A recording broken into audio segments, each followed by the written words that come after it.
Doctor Kumaraswamy PC, ಜಿಲ್ಲಾ ಆರೋಗ್ಯ ಮತ್ತು ಕುಟುಂಬ ಕಲ್ಯಾಣಾಧಿಕಾರಿಗಳು ಇವರಿಂದ ಜಿಲ್ಲಾ ಆರೋಗ್ಯ ಮತ್ತು ಕುಟುಂಬ ಕಲ್ಯಾಣಾಧಿಕಾರಿಗಳ ಕಾರ್ಯಾಲಯದಲ್ಲಿ 75ನೇ ವರ್ಷದ ಗಣರಾಜ್ಯೋತ್ಸವದ ಧ್ವಜಾರೋಹಣವನ್ನು ನೆರವೇರಿಸಿದ್ದಾರೆ.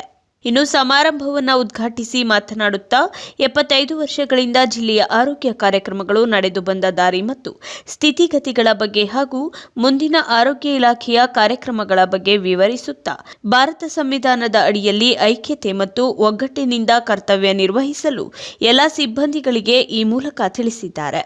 ನಂತರ ಸನ್ಮಾನ್ಯ ಸಮಾಜ ಕಲ್ಯಾಣ ಸಚಿವರು ಹಾಗೂ ಮೈಸೂರು ಜಿಲ್ಲಾ ಉಸ್ತುವಾರಿ ಸಚಿವರು ಕರ್ನಾಟಕ ಸರ್ಕಾರ ಇವರ ಅಧ್ಯಕ್ಷತೆಯಲ್ಲಿ ಜಿಲ್ಲಾ ಮಟ್ಟದ 75ನೇ ವರ್ಷದ ಗಣರಾಜ್ಯೋತ್ಸವ ಸಮಾರಂಭದಲ್ಲಿ ಭಾಗವಹಿಸಿ ಸನ್ಮಾನ್ಯ ಸಮಾಜ ಕಲ್ಯಾಣ ಸಚಿವರು ಹಾಗೂ ಮೈಸೂರು ಜಿಲ್ಲಾ ಉಸ್ತುವಾರಿ ಸಚಿವರು ಮತ್ತು ನರಸಿಂಹರಾಜ ವಿಧಾನಸಭಾ ಶಾಸಕರ ಮೂಲಕ ಎಬಿಎಆರ್ಕೆ ಕಾರ್ಯಕ್ರಮದಡಿಯಲ್ಲಿ ಜಿಲ್ಲೆಯಲ್ಲಿಯೇ ಅತಿ ಹೆಚ್ಚು ನೋಂದಣಿ ಮಾಡಿ ಉತ್ತಮ ಸಾಧನೆ ಮಾಡಿದ ಆರೋಗ್ಯ ಕೇಂದ್ರಗಳ ವೈದ್ಯಾಧಿಕಾರಿಗಳಿಗೆ ಪ್ರಮಾಣ ಪತ್ರ ಮತ್ತು ಪ್ರಶಸ್ತಿ ಪ್ರದಾನವನ್ನ ವಿತರಿಸಲಾಯಿತು. ನರಸೀಪುರ ತಾಲೂಕಿನಲ್ಲಿ ಅಂಬೇಡ್ಕರ್ ಪುತ್ಥಳಿ ನಿರ್ಮಾಣಕ್ಕೆ ಭೂಮಿ ಪೂಜೆಯನ್ನ ನಡೆಸಲಾಗಿದೆ. ಐತಿಹಾಸಿಕ ಪ್ರವಾಸ ತಾಣ ತಾಲೂಕಿನ ಸೋಮನಾಥಪುರದಲ್ಲಿ ಕಾರ್ಯಕ್ರಮವನ್ನು ನಡೆಸಲಾಗಿದ್ದು, ಸೋಮನಾಥಪುರದಲ್ಲಿ ಸಂವಿಧಾನ ಶಿಲ್ಪಿ ಡಾಕ್ಟರ್ ಬಿಆರ್ ಅಂಬೇಡ್ಕರ್ ಅವರ ಪುತ್ಥಳಿ ನಿರ್ಮಾಣಕ್ಕೆ ವಿಧಾನ ಪರಿಷತ್ ನೌಕರ ಹಾಗೂ ಗ್ರಾಮದ ಮುಖಂಡ ವಿನೋದ್ ಕುಮಾರ್ ಅವರ ನೇತೃತ್ವದಲ್ಲಿ ಭೂಮಿ ಪೂಜೆಯನ್ನ ನೆರವೇರಿಸಲಾಗಿದೆ. ಭೂಮಿ ಪೂಜೆಯ ಬಳಿಕ ಅಂಬೇಡ್ಕರ್ ಅವರ ಭಾವಚಿತ್ರಕ್ಕೆ ಪುಷ್ಪ ನಮನವನ್ನ ಸಲ್ಲಿಸಿ ಬಳಿಕ ವೇದಿಕೆ ಕಾರ್ಯಕ್ರಮಕ್ಕೆ ಚಾಲನೆ ನೀಡಲಾಗಿದೆ. ಇನ್ನು ಈ ವೇಳೆ ವಿನೋದ್ ಕುಮಾರ್ ಅವರು ಸೋಮನಾಥಪುರ ಗ್ರಾಮ ಐತಿಹಾಸಿಕ ಹಿನ್ನೆಲೆ ಉಳ್ಳದ್ದಾಗಿದ್ದು, ನಾಡಿಗೆ ಉನ್ನತ ಮಟ್ಟದ ಅಧಿಕಾರಿಗಳನ್ನು ನೀಡಿದೆ. ಆದರೂ ಈ ಗ್ರಾಮದಲ್ಲಿ ಸಾಕಷ್ಟು ವರ್ಷಗಳಿಂದ ಅಂಬೇಡ್ಕರ್ ಅವರ ಪುತ್ಥಳಿ ನಿರ್ಮಾಣ ಆಗಿರಲಿಲ್ಲ. ಇದೀಗ ಎಲ್ಲ ಸಮುದಾಯದ ಮುಖಂಡರ ವಿಶ್ವಾಸದೊಂದಿಗೆ ಪುತ್ಥಳಿ ನಿರ್ಮಾಣಕ್ಕೆ ಭೂಮಿ ಪೂಜೆ ನೆರವೇರಿಸಿದ್ದು, ಅತಿ ಶೀಘ್ರವಾಗಿ ಪುತ್ಥಳಿ ನಿರ್ಮಿಸಿ ಉದ್ಘಾಟಿಸಲಾಗುವುದು ಎಂದು ತಿಳಿಸಿದ್ದಾರೆ.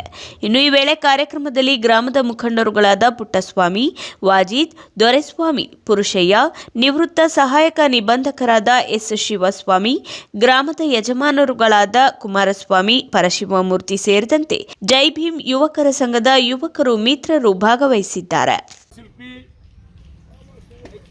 ಮಾನವತಾವಾದಿ ಡಾಕ್ಟರ್ ಬಿಆರ್ ಅಂಬೇಡ್ಕರ್ ಅವರು ಅವರ ಒಂದು ಪುತ್ಥಳಿ ನಿರ್ಮಾಣ ಮಾಡಲಿಕ್ಕೆ ಒಂದು ಗುದ್ದಲಿ ಪೂಜಾ ಕಾರ್ಯಕ್ರಮಕ್ಕೆ ಇಲ್ಲಿ ಗ್ರಾಮಸ್ಥರು ಎಲ್ಲ ಸೇರಿರ್ತಕ್ಕಂಥ ಎಲ್ಲರಿಗೂ ಸಹ ನಾನು ಅವರಿಗೆ ಅಭಿನಂದನೆ ಸಲ್ಲಿಸ್ತೇನೆ. ಈ ಒಂದು ಕಾರ್ಯಕ್ರಮಕ್ಕೆ ಬಂದಿರೋದಕ್ಕೆ ಇದೊಂದು ಈ ದಿನ ಒಂದು ವರ್ಷದಿಂದ ನಾನು ಒಂದು ಪುತ್ಥಳಿ ಮಾಡಬೇಕು, ಇಂಥ ಒಂದು ಇತಿಹಾಸ ಪ್ರಸಿದ್ಧವಾದಂಥ ಚೆನ್ನಕೇಶವ ದೇವಾಲಯ ಇರ್ತಕ್ಕಂಥದ್ದು ಈಗ ವಿಶ್ವ ಪರಂಪರೆಗೆ ಸೇರಿಕೊಂಡಿದೆ.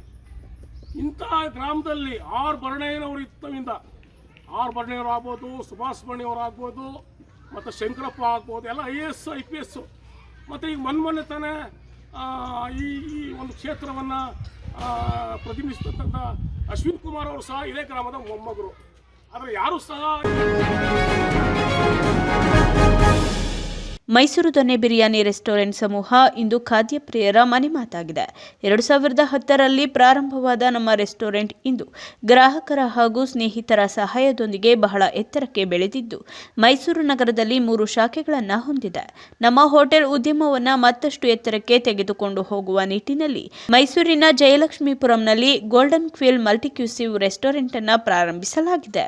ಈ ವೇಳೆ ಹೋಟೆಲ್ನ ಉದ್ಘಾಟನಾ ಸಮಾರಂಭವನ್ನು ಮಾನ್ಯ ಜಿಲ್ಲಾ ಉಸ್ತುವಾರಿ ಮಂತ್ರಿಗಳು ಹಾಗೂ ಸಮಾಜ ಕಲ್ಯಾಣ ಸಚಿವರಾದ doctor HC ಮಹದೇವಪ್ಪರವರು ನೆರವೇರಿಸಿದ್ದಾರೆ.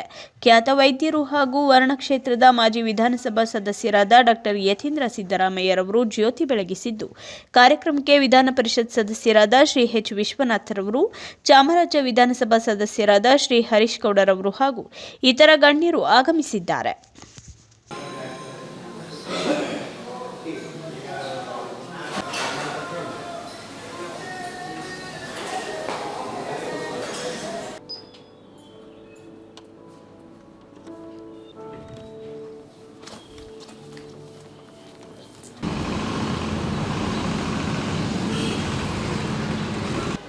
Gokula main road, BM hospital mall road, Jayalakshmipura, Mysuru.